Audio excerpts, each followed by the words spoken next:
Glória a Deus. Amém. Graça e paz a todos. Boa noite, irmãos.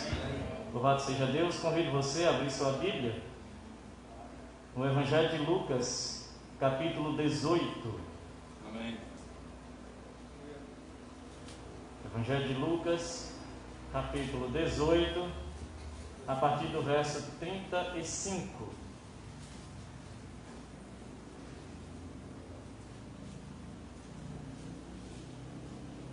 Lucas 18, a partir do 35, nós vamos fazer a leitura até o verso 43. Amém. Amém. Aconteceu que, ao aproximar-se ele de Jericó, estava um cego assentado à beira do caminho, pedindo esmolas. E ouvindo o tropel da multidão que passava, perguntou o que era aquilo.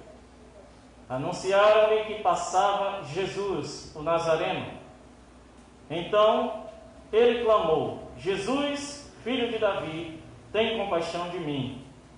E os que iam à frente o repreendiam para que se calasse. Ele, porém, cada vez gritava mais: Filho de Davi, tem misericórdia de mim. Então parou Jesus e mandou que lhe o trouxessem. E tendo ele chegado, perguntou-lhe: Que queres que eu te faça? Respondeu ele: Senhor, que eu torne a ver. Então Jesus lhe disse: Recupera a tua vista, a tua fé te salvou. Imediatamente tornou a ver e seguia-o, glorificando a Deus. Também todo o povo, vendo isto, dava louvores a Deus. Aleluia. Glória a Deus. Oremos, igreja. Pai querido, justo, santo e eterno, te agradecemos por estar aqui neste culto. O Senhor nos trouxe a esse lugar em tua soberana vontade, para que aqui prestássemos culto ao Senhor. Pai, te pedimos que o Espírito Santo nos ajude a ministrar a palavra e também a sermos bons ouvintes dela. E ela seja a semente do Senhor plantada em nosso coração. Que o Senhor tenha misericórdia na nossa vida nessa noite, nessa hora que a palavra é ministrada. Tem misericórdia. Abre os nossos olhos. Ilumine a nossa vida com a tua palavra, Pai. Porque aí, e somente assim, viveremos. Louvado seja o nome do Senhor. Amém?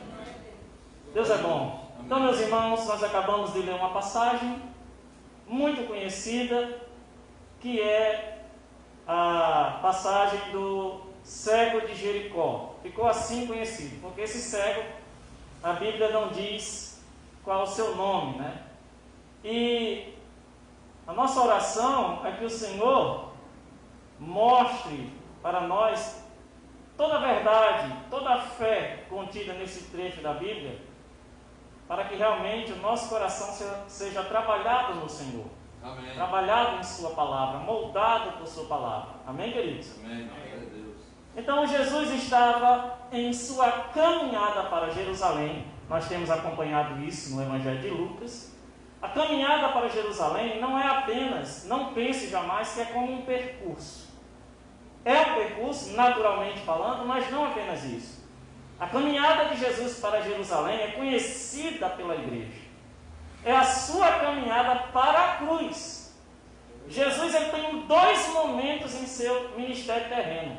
No primeiro momento, ele está ali pregando o Evangelho em toda a região, principalmente da Galileia, em regiões mais distantes de Jerusalém. E num determinado momento, nós sabemos que Jesus ele vai até o Monte da Transfiguração e lá ele recebe orientações divinas. Ele recebe a visita de Moisés e de Elias, ele é transfigurado e ele recebe instruções a respeito da sua morte, a respeito da sua crucificação. E neste momento, quando ele desce o monte, Jesus começa o seu percurso para Jerusalém. E o percurso para Jerusalém, irmãos, não é qualquer um. O percurso para Jerusalém, ou a ida para Jerusalém, na verdade, é a caminhada mais importante da história da humanidade. Amém. No caminho, Jesus anda lentamente. No caminho, Jesus cura pessoas. No caminho, Jesus prega o Evangelho, ensina por muitas parábolas, mas Jesus tinha um propósito, que era ir até Jerusalém e morrer na cruz por toda a humanidade, por todo aquele que crê, por sua igreja chamada dentre as trevas para a sua luz. Aleluia. Por isso que é a caminhada mais importante da história, porque se Jesus não tivesse ido a Jerusalém, nós não teríamos salvação, irmãos. Nós não teríamos o perdão dos nossos pecados. Glória a Deus por isso. Louvado seja Deus. Então, durante esse percurso, Jesus se aproxima de Jericó. E o que sabemos pelo texto que lemos é que havia um cego que ficava às portas da cidade pedindo esmolas, conhecido como cego de Jericó. Este homem, irmãos, ele não tinha uma vida digna. Esse homem não tinha a dignidade do trabalho, a dignidade de família, de ter uma família. E se ele tinha uma família, ele não tinha como sustentá-la. Esse homem vivia ali pedindo esmolas. E deixa eu explicar isso para você. Não associa com quem pede esmolas hoje. Porque quem pede esmolas hoje recebe em dinheiro, normalmente, ou recebe um alimento. Naquela época não existia essa opção. Dinheiro. Ou praticamente era muito difícil receber uma oferta em dinheiro. Porque o que era chamado de moeda na época valia por o salário de um dia de trabalho. E só alguém muito rico para dar uma esmola dessa, irmãos. Só alguém muito rico para dar uma moeda que valia um dia de trabalho do salário da época. Então, geralmente a esmola era o quê? Comida, restos de comida. E simplesmente esperava da bondade daqueles que passavam ali. Essa era a vida deste homem. E acompanhe comigo a partir do verso 35. Diz o seguinte: que ele estava sentado à beira do caminho pedindo esmolas. Verso 36.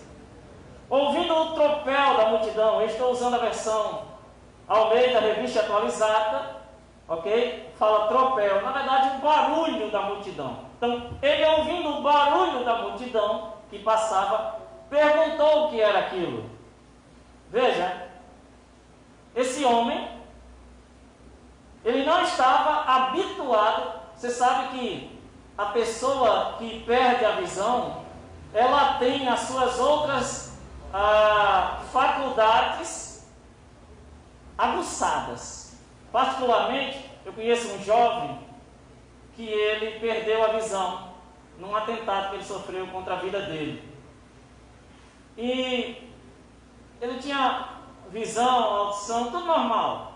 Quando ele perdeu a visão, aquele atentado que ele sofreu, a audição dele se multiplicou de uma forma, irmãos, que diante de Deus, o que eu estou falando, você solta um alfinete, ele escuta o cair no chão. Ele ouve o barulho do alfinete. Deus criou o ser humano assim, com essa incrível capacidade de se adaptar às adversidades da vida, de adaptação. Esse homem, eu acredito que a multidão chamou demais a atenção dele. E esse homem, esse cego, ele pergunta quem estava passando. E a resposta de alguém naquela multidão está no verso 37, quando responderam: Jesus, o Nazareno. E eu quero dizer para você nessa noite que essa passagem, ela trata de um assunto somente. Amém. De uma doutrina, pode ser chamada assim somente, e se chama fé. Se nós estamos falando de uma doutrina bíblica, e estamos falando sobre fé. Quando esse homem, ele ouve de alguém da multidão que era Jesus que estava passando, com certeza, como Jesus já tinha pregado em diversas cidades, e a fama dele, como diz a própria palavra, percorria toda a Palestina. Qual era a fama de Jesus? Apesar de Jesus ser o Filho de Deus, mas a fama dele era de profeta, de curandeiro, milagreiro e assim por diante. Jesus já tinha curado várias pessoas, inclusive cegos. Amém? Amém? Esse homem, no exato momento que a multidão, alguém dentre a multidão diz para ele: Jesus é quem está passando aqui e a multidão está seguindo. Nesse momento ele vê uma chance para a mudança de vida dele. Amém. Nesse momento esse homem vê uma oportunidade única na vida. Glória a Deus. Eu não sei você, irmãos, meus irmãos ou minhas irmãs, mas eu já tive momentos ímpares na minha vida. Aquele momento que você sabe que chegou a oportunidade e é o tudo ou nada. E se você não agarrar a oportunidade, ela passa e você nunca mais pega. Verdade. Esse homem vivia à beira da estrada pedindo esmolas, vivendo do favor dos outros. E aí ele, sabendo da fama de Jesus, e ele pergunta: quem está passando aqui? A resposta é Jesus, o Nazareno. Ele vê agora diante dele a oportunidade de mudança na sua vida. Glória a Deus. Aleluia. Uma mudança que era esperada e desejada cada dia da vida dele. Qual é o maior desejo de alguém que é cego, irmãos? Qual é o maior desejo daquele que está doente? Se não ficar curado. Glória a Deus. Qual é o maior desejo de alguém que está vivendo uma situação difícil? Ficar curado. Amém? Verso 38 diz o seguinte. Verso 38. Então ele clamou: Jesus, filho de Davi, tem compaixão de mim. Vamos lá, irmãos. O homem está lá, desprezado à beira da estrada. E agora surge uma oportunidade. Pode ficar tranquilo, irmão. Deixa, está tudo bem. Agora surge uma oportunidade. Obrigado. A oportunidade de mudar de vida. Glória a Deus. Amém. Veja só. Se você estivesse no lugar desse homem, o que você faria se você fosse mendigo por ser cego? Ok? Você vivesse nessa condição de pedinte, você sabendo que médicos não têm cura para você, curandeiros não têm cura para você, mas agora estava passando ali o Filho de Deus. Estava passando ali Jesus, aquele que realmente cura. Glória a Deus. Aquele que salva. O que você faria? Eu sei que o que ele fez está certo. É verdade. Eu não sei você, mas eu faria igual a ele ou mais. Eu não quero ser mais do que ele em nada, mas eu com certeza iria desesperadamente gritar. E foi o que ele fez. A Bíblia diz que ele clamou. Você sabe o que é um clamor, irmão? Há uma diferença entre falar, orar, para clamar. Clamar é você pedir socorro em voz alta. É verdade. Glória a Deus. Ele clamou: Jesus, filho de Davi, tem compaixão de mim. Tem um detalhe aqui, irmãos. Quando ele diz Jesus, filho de Davi, você sabe o que ele está fazendo?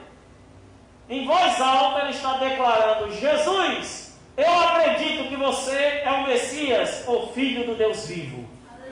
Amém. Pastor, que bom, que coisa maravilhosa, irmãos. Isso aqui é uma grande e importante informação. Sabe por quê? Porque Jesus tinha 12 discípulos mais próximos que eram os apóstolos. E dentre eles, nem todos acreditavam que Jesus era o Messias. É verdade. Nem todos acreditavam. Tinha gente ali que tinha dúvida. E na multidão, a grande maioria não acreditavam que Jesus era o Messias. Iam atrás deles para serem abençoados. É verdade. Estão comigo? Amém. Mas esse homem, ele rasga e diz: Jesus, filho de Davi. Para que você entenda isso, vê comigo o que está escrito em Isaías capítulo 9, verso 6 e o início do verso 7, vai ficar mais claro para a igreja. Está escrito assim. Veja, Isaías é um profeta conhecido pela extensão do que ele escreveu como um dos profetas maiores. E Isaías, ele tem no seu livro diversas profecias a respeito de Jesus. Foram muitas revelações sobre o Messias. E quando Isaías, aqui no capítulo 9, fala profeticamente a respeito de Jesus, a respeito do Messias, ele diz: porque o menino nos nasceu, um filho se nos deu. O governo está sobre os seus ombros, e o seu nome será Maravilhoso, Conselheiro, Deus Forte, Pai da Eternidade, Príncipe da Paz. Amém. Glória a Deus. Este é Jesus. Verdade. E agora observa o verso 7, que diz assim: para que se aumente o seu governo e venha a paz sem fim sobre o trono de Davi. Amém. Pastor, eu não entendi nada. Veja só, se você ler o Velho Testamento e conhecer a história do rei Davi, você vai perceber que Davi disse, melhor dizendo, Deus disse para Davi assim: Davi, você vai ser rei. E eu quero dizer para você que o seu trono nunca terá fim. Amém. Aí você começa a ler e percebe que o filho de Davi governou, e o neto governou, e o bisneto governou, e outro, aí daqui a pouco não tem mais. A família de Davi é tirada do poder. Aí eu pergunto, Deus errou na previsão? Não. Ou Deus errou, ou simplesmente, equivocou-se, arrependeu-se? Não, meu irmão. Verdade. É porque quando Deus disse, o seu trono permanecerá para sempre, é porque na mente de Deus ele sabia que Jesus, que era da descendência de Davi, Jesus era tatara, e lá vai neto de Davi. Amém, irmãos? Amém. E Jesus era o único que poderia ter um reinado que durasse para sempre. Então o trono de Davi subsiste, existe para sempre. Para sempre está de pé esse trono. Não terá fim. Louvado seja Deus. Amém. Pastor, por que é relevante saber disso? Porque poucos na época em que Jesus andou na terra acreditavam que ele era o Messias. Poucos acreditavam que ele era o rei esperado, o Filho de Deus. E esse homem grita: Jesus, filho de Davi, tem compaixão de mim. Verso 39: e os que iam à frente o repreendiam para que se calasse. Ele, porém, cada vez mais gritava: Filho de Davi, olha a ênfase, tem misericórdia de mim. Irmãos, primeira informação que nós obtemos no verso 39, que algumas pessoas repreendiam esse cego para que ele se calasse. Me permita explicar uma coisa para você muito importante, porque todo mundo já passou por isso. Eu quero relembrar você. Toda vez, irmão, toda vez, minha irmã, que você ouve no seu coração, pela palavra, o que Deus tem para a sua vida, e você começa a praticar, o inimigo levanta oposição. É verdade. Muito. Sempre se levanta a oposição. E geralmente, os primeiros opositores dentro de casa, da sua família. Olha, Deus falou comigo, eu creio, eu li a Bíblia e Deus falou comigo que eu deveria sair por todo mundo e pregar o Evangelho. A mulher disse: você está doido? Se você for, eu te deixo. Olha como faz silêncio rapidinho. Você está louco, rapaz. Se você for, pode assinar a carta de divórcio. Aí você já fica: misericórdia, é Jesus ou a mulher? O que eu escolho? Eu não sei você, irmão, mas eu escolho rápido. Pense numa escolha nada difícil. Mas para alguns é difícil. Amém. Aleluia. Para alguns é difícil. Eu tinha 29 dias de namoro. Eu disse para minha esposa: no dia que você disser, lá dentro da nossa casa, eu estou namorando com você para casar, tá bom? Mas no dia que você disser assim, é Jesus ou eu, o que é que você escolhe? Se você disser isso, não precisa esperar a resposta, pode ir embora. Ou então eu vou e você fica. Mas é Jesus a resposta. Glória a Deus. Ela disse: não, jamais vou fazer essa pergunta. Realmente nunca fez essa pergunta, nem vai fazer. Amém. Muitos repreendiam esse homem para que ele se calasse. Agora, por que nós estamos falando sobre fé nessa noite, irmãos? Porque você precisa entender o seguinte: a fé, ela é persistente. Amém. a fé ela não é desistente. Cadê os crentes? Amém. Escuta, a fé ela persiste, ela insiste, ela permanece inabalável. Amém. Mas muitos pensam que fé é como... A fé é um dom, mas muitos pensam que fé é como algo que governa a sua vida. Não, meu irmão, a fé é você quem move. Amém. Aleluia. Em obediência a Deus, em obediência à sua palavra. Glória a Deus. É você quem anda em fé, não é a fé que anda em você. Aleluia. Deu para entender? Glória a Deus. Entenda o seguinte: nós vivemos na época dos desistentes. Nós não vivemos na época da fé, irmãos. Pelo contrário, Jesus disse, porventura, eu preguei sobre isso semana passada, porventura, quando vier o Filho do Homem, achará fé na terra? Jesus estava falando sobre persistir em oração quando ele ensina isso, quando ele fala isso. Ele deixa essa interrogação no ar. Achará fé na terra? Será que quando Jesus voltar, você vai estar em fé? Glória a Deus. Aleluia. Muitos não estão mais pensando que Jesus vai voltar. Porque para muitos a vinda do Senhor está demorando. E por estar demorando, eles acham que Ele não vai aparecer a qualquer momento. Só que Jesus disse, é exatamente no momento em que menos esperarem que eu vou surgir. Aleluia. Está tudo no plano de Deus, irmãos. Está tudo certo. Pastor, o professor está falando sobre isso. Por fé. Pela fé. Para que você entenda que a fé ela é perseverante. Esse homem clama, Jesus, filho de Davi, tem compaixão de mim. E quando os opositores na multidão dizem para ele, cala-te, cala a tua boca, rapaz. Com certeza, irmãos, Jesus estava caminhando, mas não estava calado, ele estava pregando o Evangelho. Porque era o que Jesus veio fazer nessa terra e ele fazia. Agora imagina, Jesus no meio de uma multidão calado, jamais. Ele estava pregando, irmãos. A Bíblia não diz, mas eu sei. Glória a Deus. Ele era um verbo encarnado. Jesus pregava o tempo todo que ele podia. Verdade.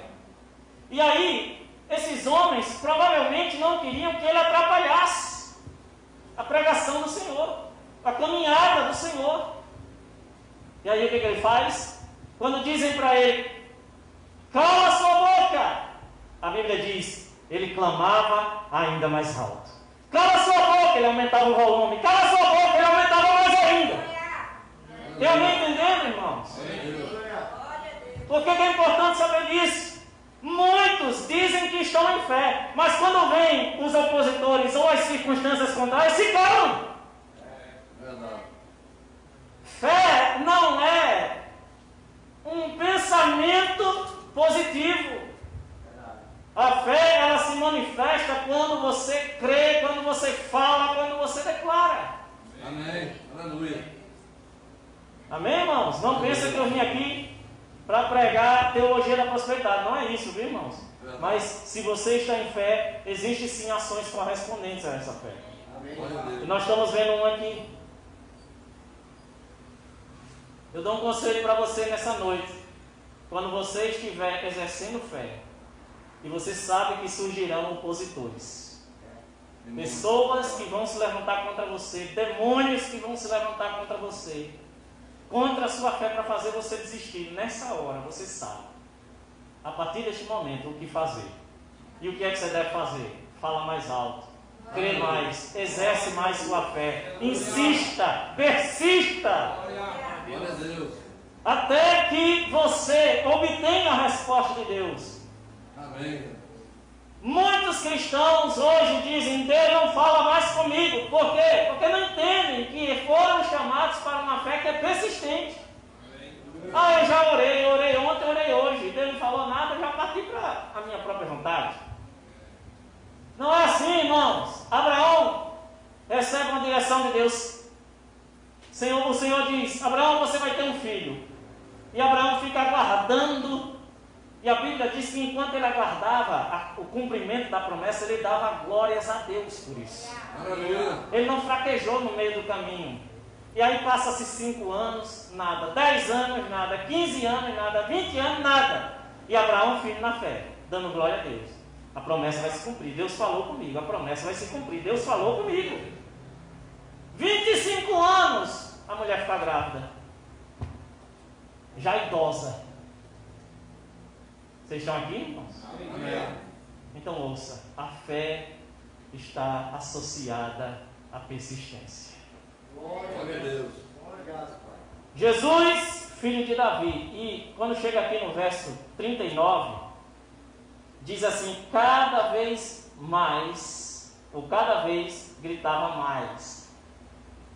Originalmente, ou seja, no texto original, a palavra que aqui é traduzida como gritava cada vez mais, é a ideia de que ele, quanto mais a pressão dos opositores vinha sobre ele, mais alto ele falava.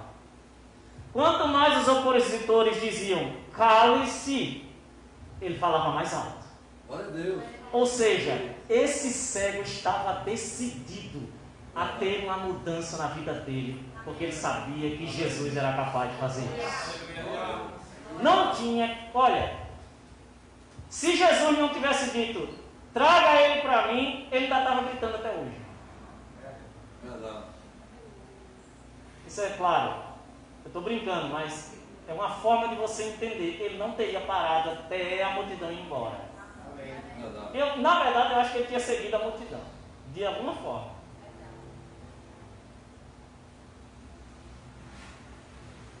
Verso 40. Então Jesus parou e mandou que lhe o trouxessem. E tendo ele chegado, perguntou-lhe: o que queres que eu te faça?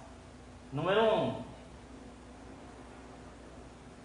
O apelo desse homem fez Jesus parar. Eu quero lembrar a você que Jesus não estava, neste momento, fazendo um Cooper matutino. Jesus não estava fazendo uma caminhada qualquer. Jesus estava indo para Jerusalém. No ápice do seu ministério, ele estava indo para a sua cruz. Aleluia. E o apelo e o grito desesperado desse homem faz Jesus parar a sua Glória a caminhada. Deus. Meus irmãos, como é importante atentar para os detalhes. Quem é que está me chamando? Peraí, quem é que está gritando tão alto no meio da multidão que eu nem consigo mais pregar? Quem é? Quem é? Traz ele aqui. Tem uma passagem em Mateus, ou melhor, Marcos capítulo 10, que é paralela a essa, que traz uma informação muito importante, que Lucas não deixa essa informação, não deixou essa informação, porém em Marcos nós a encontramos. Marcos capítulo 10, verso 50 diz assim, que no momento em que Jesus chama aquele homem, o cego, ele toma uma atitude. E a atitude é, lançando de si a capa, levantou-se de um salto e foi ter com Jesus. Pastor, porque é importante saber disso? Irmãos, naquela época, as pessoas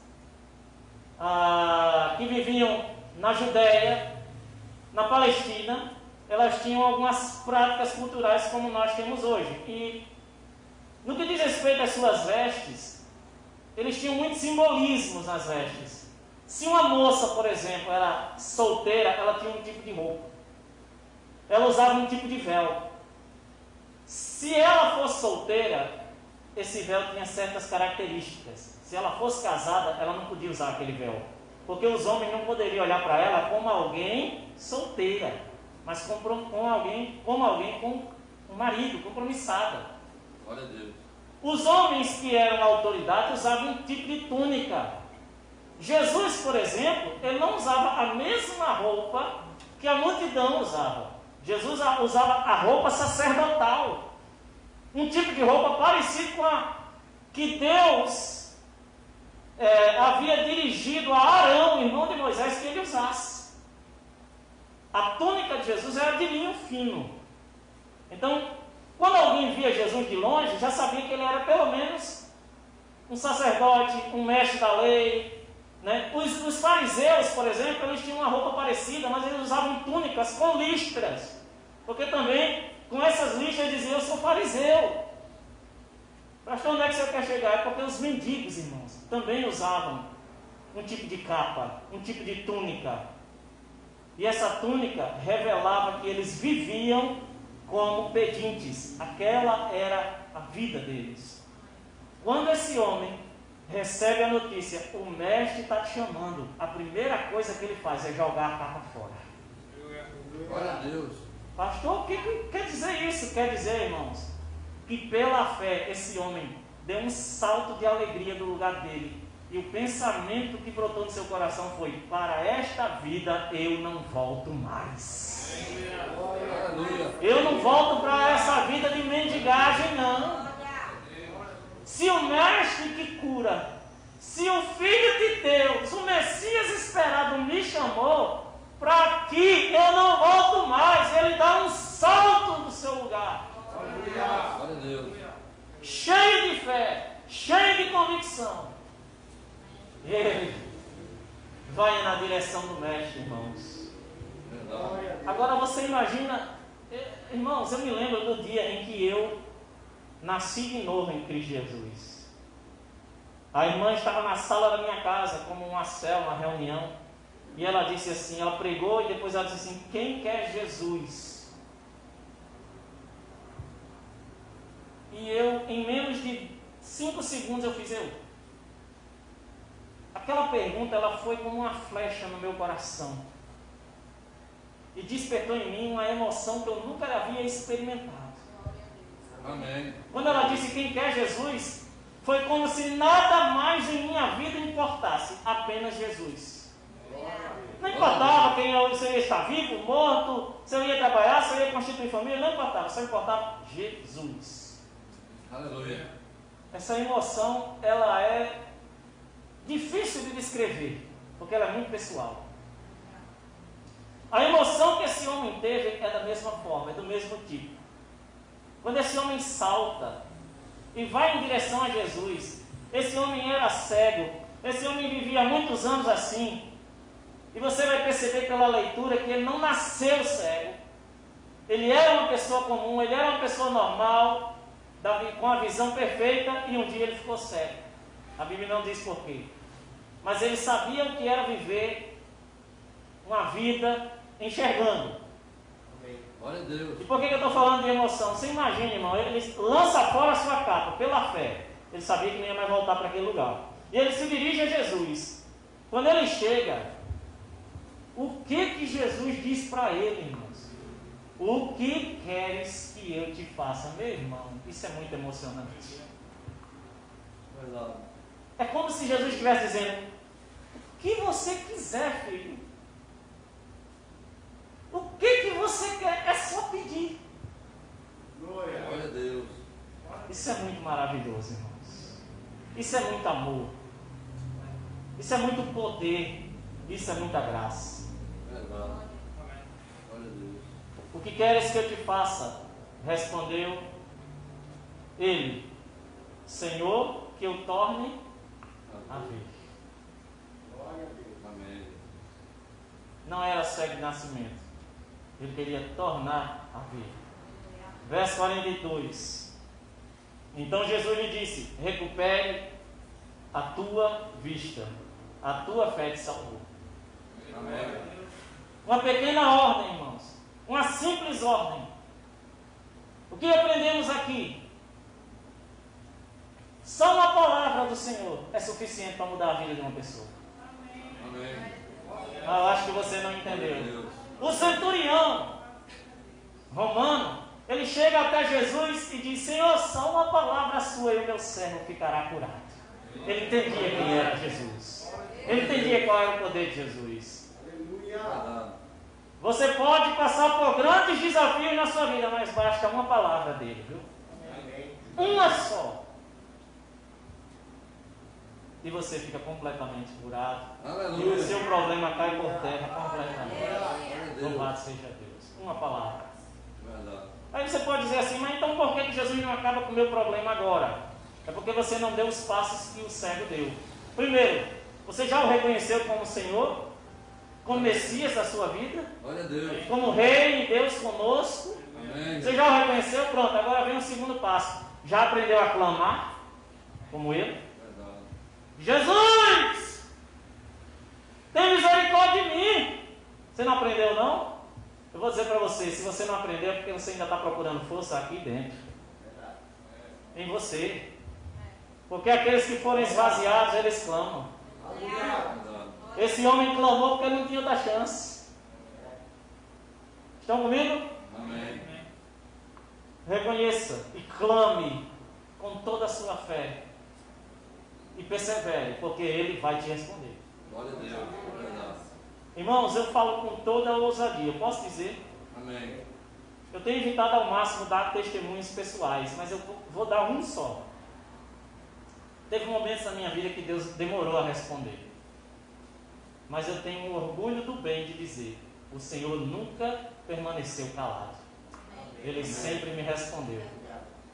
Glória a Deus. E já faz mais de 20 anos que eu sirvo a Ele. Maravilha. Se Deus ainda não te respondeu, aprenda pela fé a clamar. Verdade. Não desista, clame, Ele vai falar ao seu coração. Glória a Deus. Ele vai falar por sua palavra. Ele vai falar no seu coração. Amém, irmãos? Verdade. E aqui no verso 43, já estamos concluindo, nós encontramos algo que nos chama a atenção e também é tremendo, irmãos. Quando diz que após a sua cura, esse homem imediatamente ele torna a ver e começa a seguir a Jesus, glorificando a Deus. Estão comigo? Amém. Ouça com atenção. Esse homem conhecia a vida de um homem natural, sem doença alguma, sem problema algum. Ele conhecia porque ele não era cego de nascença. Amém, igreja? Amém. No momento em que ele obtém a cura, o milagre da parte de Jesus, quando se manifesta a cura na vida dele, ele tinha toda a oportunidade na mão de escrever a sua própria história. Verdade. Esse homem poderia dizer: agora eu estou curado, agora eu vou arranjar uma mulher, vou me casar. Eu estou curado, agora eu vou virar agricultor, vou pastorear ovelhas, vou fazer alguma coisa para prosperar. Eu agora estou enxergando, eu tenho minha vida de volta, eu vou fazer qualquer coisa comum e vou trabalhar muito e com muita alegria, porque fui restaurado. Não é isso, irmãos? Verdade. Mas a Bíblia diz que depois de curado, ele se torna o quê? Um discípulo do Senhor Jesus. Ele olha para Jesus e olha para as opções que ele tem. Ele diz: a melhor opção é Jesus. Glória a Deus. Ele poderia viver qualquer vida, qualquer história, mas ele decide ser um discípulo do Mestre. Amém. E não qualquer discípulo, porque diz aqui que ele vivia glorificando a Deus. Amém. E também todo o povo vendo isto dava louvores a Deus. Verdade. Eu não sei como esse homem manifestava isso. Eu não sei se ele ficava dando testemunho: olha, eu sou aquele cego lá de Jericó, que gritou e Jesus foi lá e perguntou o que eu queria e eu fui curado. Eu sou aquele homem. E para onde Jesus ia, ele ia atrás. Amém. O que eu sei é que de alguma forma esse homem agora começa a glorificar a Deus e as pessoas sabem do que Deus fez na vida dele e glorificam a Deus por causa da vida dele. Aleluia. Um discípulo faz isso. Ele não vive para a sua própria glória. Ele vive para a glória de Deus. Amém. E ele vai viver assim. Verdade. Com certeza, ele escolheu a melhor opção que ele tinha, irmãos. Com certeza. E eu pergunto para você nessa noite: quantos benefícios o Senhor já tem te dado? Quantos milagres o Senhor tem operado na sua vida? Verdade. E qual é a opção? Ou melhor, qual é a vida que você tem decidido viver em resposta a Ele? O Senhor nos chama para sermos discípulos e discípulas dele.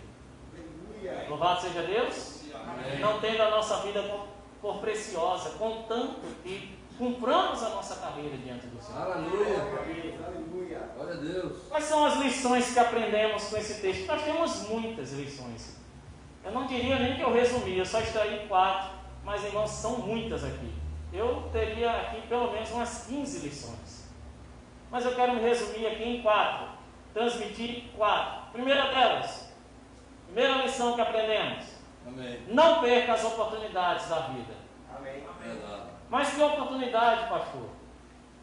O homem cego estava lá à beira da estrada e viu uma oportunidade. Jesus estava passando perto dele. Jesus estava passando a alguns metros.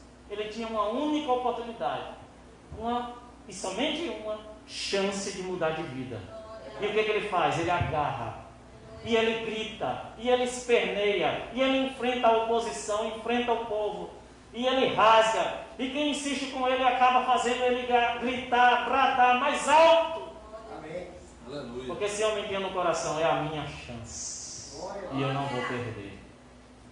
É a minha oportunidade, eu não vou deixar que escorregue pelas minhas mãos. As oportunidades na vida, elas vêm e vão, irmãos. Verdade. Se você não agarra, elas vão.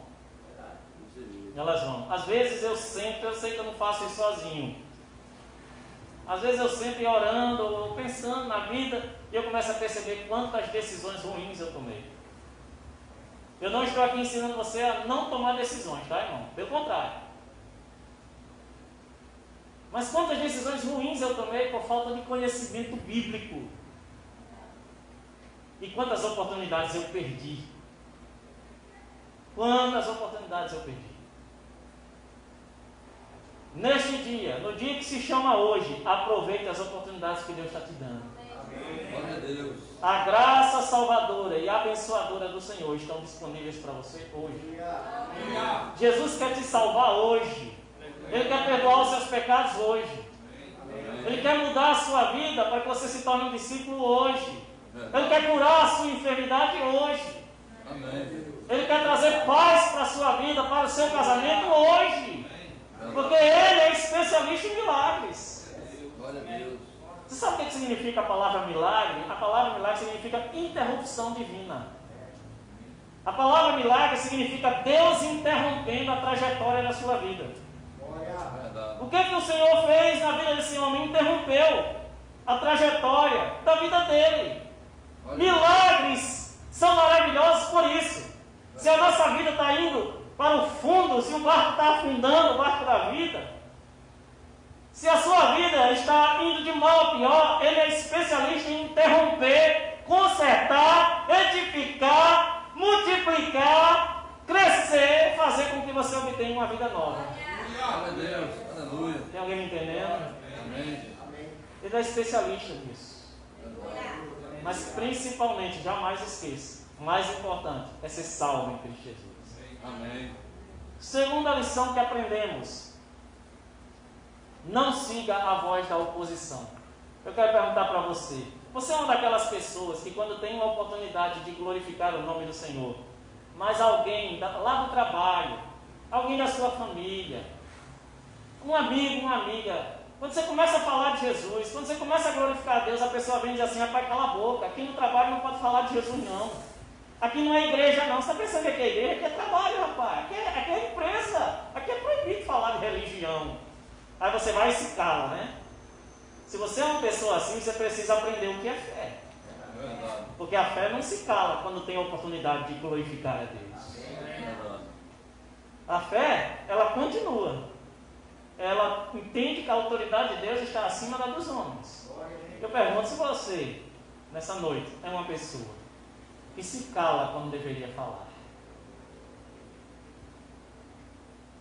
Se esse homem, irmãos, tivesse permanecido calado, tivesse se calado, quando os opositores disseram cala a boca, ele teria permanecido cego. É verdade. Não teria mudado de vida. Você já parou para pensar quantas vezes o Senhor quis operar milagre na sua vida e você se calou? Quantas vezes o Senhor quis fazer algo grande na sua vida e você calou a sua fé? É bom você refletir nisso. Verdade. Porque a sua vida poderia ser outra hoje. Glória a Deus. Terceira lição que aprendemos: Jesus parou quando o cego clamou. Mesmo ele sendo, irmãos, soberano e rei, eu quero dizer para você, ser soberano Quando dizemos que Jesus é soberano, estamos dizendo que Ele, o próprio Deus, governa tudo e todos no universo inteiro. Eu não sei se você, assim como eu já tive a oportunidade de viajar ponta a ponta desse país. E uma coisa que sempre chamou a atenção, eu tive a oportunidade de viajar de avião e tive a oportunidade de viajar de carro. Viagens distantes. E uma coisa que chama a atenção, parece que o mundo é muito grande. É muito extenso, parece que não vai acabar. Eu me lembro certa vez que estávamos indo alguns pastores para São Paulo de carro. E quando chegou na Bahia estava muito quente. E a viagem ficou maçante, quente, maçante. Quando chegou na Bahia eu quase chorava. Eu disse, meu Deus, a gente ainda está na Bahia e estamos indo para São Paulo. E eu fui para o quarto orar. Senhor, que viagem longa! A Bahia é grande, irmão. Você passa um dia inteiro para atravessar aquele estado. Vocês estão aqui, irmãos? Mas o que você quer mostrar com isso? Que Deus é soberano. A Bíblia diz, o apóstolo Paulo diz que nele nós somos, nós existimos e nos movemos. E Ele tudo governa. Amém. Ele tudo governa, irmãos. Glória a Deus. Olha os crentes. Amém. E mesmo Ele governando tudo, se você clamar, Ele vai parar. É verdade. Para te ouvir. Amém. Ah, pastor, mas Deus Ele é onisciente, onipresente, onipotente. Eu sei, irmão, mas Ele para te ouvir. Glória a Deus. Você pode agradecer ao Senhor por isso? Amém. Diga comigo, Ele ouve quando eu clamo. Ele se importa com os meus problemas. Louvado seja Deus.